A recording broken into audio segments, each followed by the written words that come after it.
You are now listening to the Molten Fantasy Sports Podcast. Good morning, good afternoon, good evening, whatever time you are listening to us. This is the Molten Fantasy Sport Podcast, and I am your host, Rob Kennedy, sitting here with my co-host, Mickie Dell. How are you, Well, Mickie Dell? mate, and for the listeners at home, ladies and gentlemen, boys and girls, children of all ages, I am the big horse on Twitter if you'd like to contact me, but I am also the owner, the manager, and the one striving for the 50 grand prize pool at the end of the year. Mixed Pigs 2023. Look out. How are you, Robbie? I'm good, mate. I'm good. Massive shout out. I must give a shout out to my team as well. I'm the coach of Delicious Raviolis. I am from the Cyril Rioli era. That is the Rioli that I refer to there. It's the great man, Dennis. Actually, no, it was Bruce McAvaney who said that is delicious. So a little bit of a play on words there. But, mate, I must give a shout out to our friends at Bolter. They are our unofficial, official sponsor. To everybody who's been making comments, I've got a little bit of a birdie telling me we might actually be making some traction, mate. That we might be making some traction with Bolter, and we thank them because you guys have been enjoying the beverage. And I know our boys over who do the NRL podcast, Matty and Nath, they love to knock back a Bolter. So, Bolter, get on board because these shout-outs won't last long until we get a little bit of merch. That's right. I'll flick this around and have Bolter on my hat. I've never met a thirstier bunch of blokes doing the NRL podcast, let me tell you. I think it goes hand in hand with the NRL, doesn't it? Probably a bit more than AFL. So, yeah. Anyways, we divulge. We want to jump in. We're trying to keep these episodes a little bit shorter and a little bit sharper. To everybody who has been listening along in the past, thank you so much and welcome back in. To anyone who's new, welcome. We're going to be talking about PODs or point of different players. We're up to our final line and it's the big boys, the big man in the ruck. We've done our defenders, we've done our mids, and we've done our forwards. Today we're going to talk about those point of different players. Now, what does that mean? That means someone who is 8% or under when it comes to ownerships from other teams. As we've talked about before, these are the players that are going to make, dare I say, the difference between only having must-have players and getting the same score as everybody else. Who are the people that you can throw in that are still going to score big, but nobody else has them in their teams? So I throw to the great man himself. I don't know who he's got on his list. Mickie Dell, tell me who you've got, and I'm going to give my natural reaction to what I think. All right, so my number one on this list, at 5%, Sean Darcy, Fremantle. So he's priced at 562K, which is an average of 102. The last 2 years, he's averaged 118 and 102 with other rucks playing in the same team as him. He's had Lloyd Meek. He's had these types of players playing alongside him. He's missed 3 games in 2 years, so the perception of him missing a lot of games, that's not correct. He is, and you being a Perth boy, you'll be able to back me up on this. I believe he's one of the top 2 tack ruckmen in the competition. And he's quite mobile for a big lad. I don't believe the addition of Jackson is going to affect him.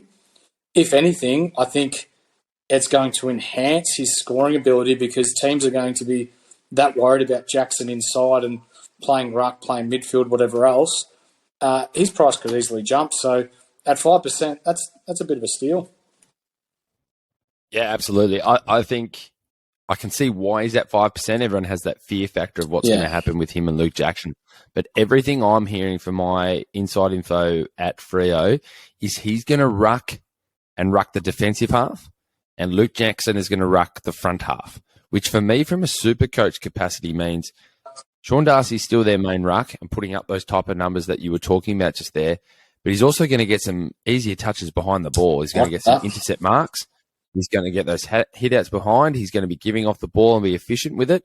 So there's a lot of my ears getting perked up when I hear that they're going to kind of ruck in halves, that he's going to not only put up the same type of numbers, but if not higher numbers. So very, very good start. In the Supercoach world, those touches behind the pill and when you're playing that loose man back, they're big point generators. That's how Maxi Gawn's made his points over the years as well. Yeah, I've got Jared Witts at the moment in my side at that 605, but when I look at a Sean Darcy at 562, I could do a lot with 42,500 more in the bank, mate. Absolutely. So the next one, we've just touched on him at 4%, Maxi Gawn, at an average of 113. Now, I know people are scared off because Brodie Grundy's there, but you got to remember he's averaged 120 and 113 the last 2 years with Jackson, when Melbourne were putting the time into Jackson to develop him into that ruckman. So he's had those ruckmen with him, like Fitzpatrick, I think, in the past. He's had Wiedemann rucking with him. There's been several times where he's not just been the lone ruckman, but still been able to generate points by, as we said about Darcy, playing that kick behind the play, those intercept possessions, the taps to advantage. I know he's at 622k and only at 4%, but is he going to go that much higher than that price? Probably not. But if you're looking for consistency, that's it right there. I'm really big on set and forget when it comes to my rucks. I don't like mucking around with it too much. I kind of, when you only have two people in the main position there, I like to set and forget. So he's one that can be that set and forget. He's actually down at 3% now. And I think it's probably, we've talked about this a lot on what's the likelihood of who's the better forward. And I think people see Gawn as being that better forward where Brodie Grundy's more that ruck. But again, yeah, I still think it's a pretty safe bet that he's going to put up some good numbers. I think they're going to divide it up between them. My only concern is Melbourne in the premiership window is, do they rest at certain times? Is there, that's my only concern with them at the moment. But again, at 3%, you can't really go wrong with a guy that's put up the numbers that he has over Do you think people are overthinking it? It could be, absolutely. For me at the moment, I think you're either overthinking it or you're straight up looking at it like I am, which is I just think the price is too high when there's two rucks. That's my. I'm not overthinking. I don't give a stuff what position they play.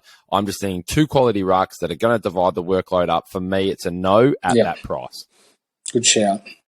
But I don't think Sean Darcy fits into that category. I think they're going to play Jackson as a forward ruck. So Sean Darcy continues to play the role that he has, putting the numbers up that he has. On. The next one might surprise some people that have got him in here, but Riley O'Brien, 560k at an average of 102. I'm fully aware that he was dropped to the twos last year, but you can't help but listen to the Adelaide media and that he's been spoken about as a potential captain of the Adelaide Footy Club. I know today Jordan Dawson was nominated as the captain of the Adelaide Footy Club, but for him to be in that same conversation, something's going on there. He's had a good pre-season. People obviously respect him there. You've got the only other ruck there is Kieran Strawn. Shout out to him, local Bendigo lad. Glad you're doing well, mate. But when it comes to rucks, Riley O'Brien is the standout one at that footy club. He had 17 tackles in a game last year as a ruckman. If that's consistent for him, 560k is cheap. I want to go back first to the comment that you just made. I've had a day out today, so I haven't been around the news. I'm normally all over it. Has he been nominated, or has Jordan Dawson actually been named? He has been named captain of the Adelaide Footy Club. Wow, that's a huge accolade for someone who's only just sort of got to the club. That's massive. Great, massive shout out to him as well. Well done. The Riley roller coaster. But I think everything you say, like, is so up and down. The guy's pumping out scores of 175, 133, then all of a sudden a 62 and a 78 and a 61 and a 53 and a 46 and then a 160. It's unbelievable how much this guy goes up and down. You know he's going to get the hit outs. That is an absolute lock. He loves the hit out. He's going to get the hit outs. It's whether he gets his hands on the peel, gets those marks, get those disposals. But everything you have said, spot on. The guy is going to be their number one ruck. I can't see him being dropped. So at 560, he's not a bad pick. I'm really big on grabbing those guys who you know are going to be the ruck, and he is. He's their guy. Now this next one, I want people to really keep an eye on the team in the preseason. Jonathan Segler, okay, 374k for an average of 85. That was from 2 games last year. Watch the preseason because, as you know, at Hawthorn, he was averaging 95, 96 a game. If he's their first ruck and they choose to go with him, that could be a massive point of difference moving forward if that's where they're going to go. You know, Blissabs as good as what he was during the finals campaign last year, he cannot ruck 23, 24 games, including finals. That's too much. You know, Stanley, is he nearly past it now? Like there's more bandages on him than what there is a local racehorse down here, the local track, you know. If he's playing, he's a massive consider. Absolutely. Oh, I think Blickfast actually becomes more of a midfield this year. I think with sort of, let's be honest, it's basically a sub rule. I think they could go Segler, but then does he get subbed off and Blickfast like finishes off the game, or a Stanley? The problem for me with Geelong is they have too many options. There's too many options. They're going for another back-to-back year. They could have chop-outs at different points. But if he's their guy, he's going to put up the numbers, and at that price, it's a no-brainer. He could be one of the highest percentage jumps in a very quick moment if we see him put up some numbers. He knows how to get the hit-outs. He knows how to get his hand on the footy at the same time. So, yeah, no, 100%. He actually has a very good set shot on him when he has a shot at goal. So yeah, I rate him highly. I just feel like Geelong have too many options that we don't know what they're going to. Geelong is like the biggest unknown. We've talked about Mitch Duncan. We've talked about Jack Bowes. We've talked about Dangerfield. We've talked about Cameron. We're now talking about Segler. We're talking about Blickfast. It's so many unknowns. I mean, yeah, it's a really interesting team that has just too much talent. Too much talent. Yep. The last one, and I've brought him up in previous podcasts, but I love this bloke, Bryn Tickle. So he's at 190K, which is at an average, he's averaged 51 here, which is averaging more than Windhager in our last podcast that we dropped. The son of Tez Tickle. That's hot. That's really hot. Word is he's burning up the track over at Port, and that he's in line for a round one spot. If he's picked as a ruckman, like you got to remember, he scored 70 against Richmond, I believe it was, and was injured in the third quarter. So if he's up and about and he's scoring like that, he could make you 200,000-300,000 if he stays fit.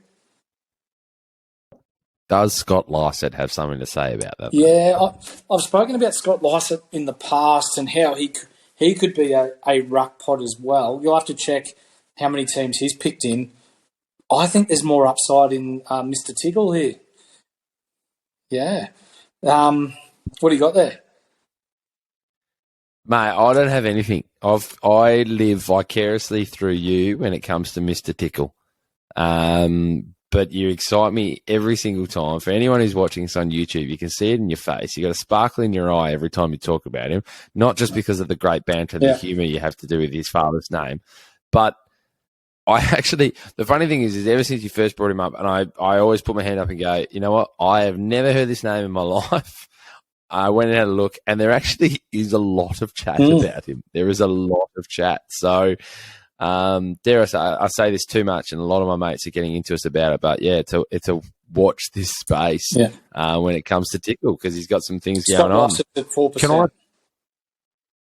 Can I throw a couple of names at you, and just to wrap up this one as well, because we do talk about PODs.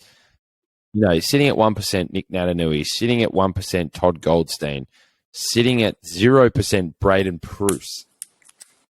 Where do those three sit with you? And I sort of throw a Nick Nat in there because the sub rule, in a strange way, like he could get subbed off quite a bit this year, but does that mean he's actually in the ruck for a lot more time, knowing that he's coming off? And we know his points per minute is actually a very high number.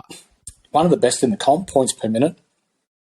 He's just got to stay on the park, which in a previous podcast I brought up that, like, there's a genuine chance that West Coast make the 8, but it's very dependent on whether Nick Nat and these types of players stay fit.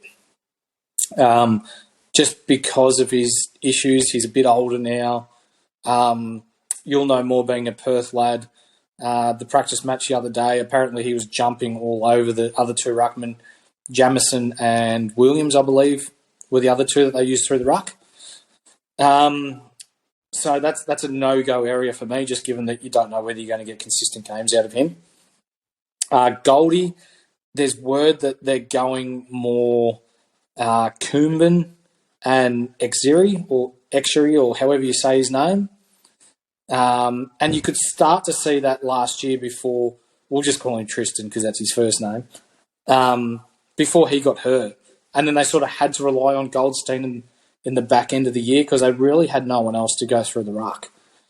And then when we talk about Braden Bruce, I don't know, if he's in country footy, he's got to have his 16-week suspension and he's done for life, isn't he? Like he's been suspended, he's done injuries, he's just so inconsistent when it comes to stringing games together. And when we're looking at, for our viewers at home, for you to get the best team on the park, to have the best opportunity to win money, we're not about to piss in your pocket and tell you it's raining, okay? These three that my side of here, Robbie's brought up, they're do not touches. You're not going to get consistent games out of them. Yeah, no, I definitely couldn't agree more. The one that stands out for me most, though, is Bruce. He's just such an interesting unit.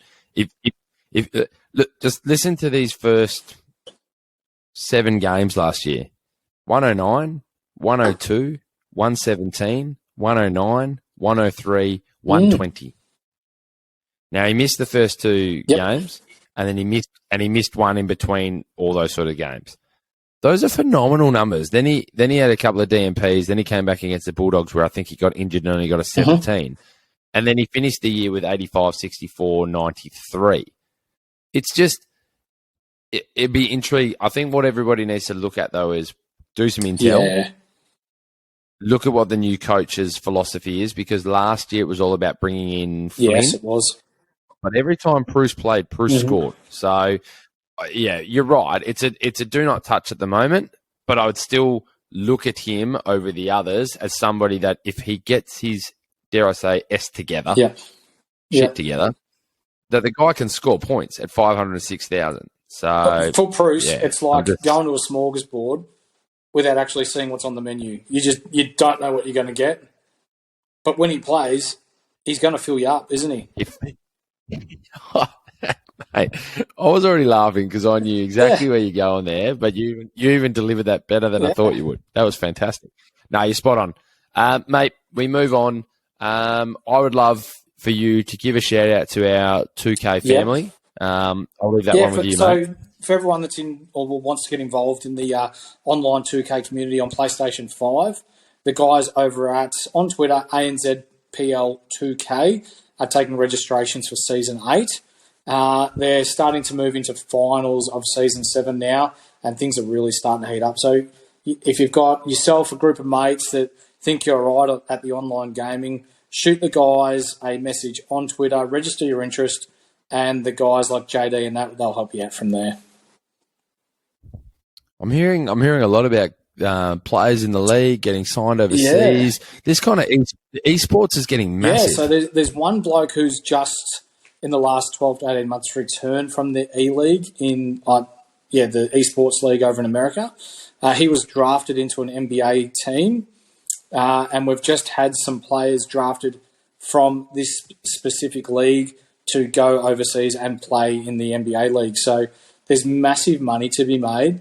If you think you're half decent at the game, willing to put in the hours, get a good team together, or just a group of mates and have some fun amongst the local community, shoot the guys a message. They're pretty supportive.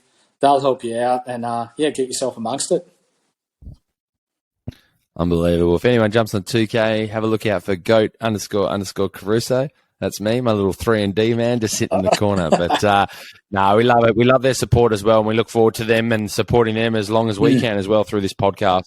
So on behalf of myself, Mickie Dell, everyone at Molten Fantasy Sports Podcast, the only final shout-out that I'd love to give is to D'Angelo Russell, who was back in the purple and gold. I followed him through college. I loved him, hated seeing him go, love seeing him come back. Welcome back, Mr. Ice in your veins, D'Angelo Russell. I've got one more as well. You can, mate. Go Toddy for Murphy, Australia finger spinner. Ooh. So he's a local Echuca Moama boy and played some cricket in Bendigo here at Sandhurst. Congratulations on your first test cap and taking 7 wickets in an innings. Australia were ordinary, but Yeah, you shone, mate. Well done, and we look forward to watching you throughout your successful career. Fantastic shout. Absolutely fantastic shout. To everybody listening along, this has been the Molten Fantasy Sports Podcast. We look forward to bringing you more content as we get closer to round one. See you later. Ya.